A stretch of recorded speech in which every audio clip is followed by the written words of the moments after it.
kayo susugod, hindi man lang kayo naghugas ng kamay? Kaya mo sila. Para hindi ka agad kapitan ng sakit. Para masalin sa mikrobyo. Sige, kain. Walang kakain ng hindi naghugas ng kamay. Kain na kain! Sige!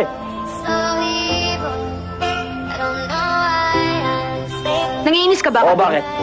Ba't mo ko iniinis? Inaagaw mo akong papel sa mga bata eh. Tinatanggalan mo ako ng karapatan. Kung ano tinuturo mo. Ba't ikaw ba nanay? Bakit ikaw ba, tatay?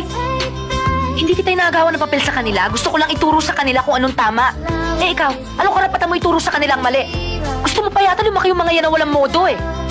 Ngayong magkakasama na tayong lahat sa bahay na ito, gagawin natin kung anong tama.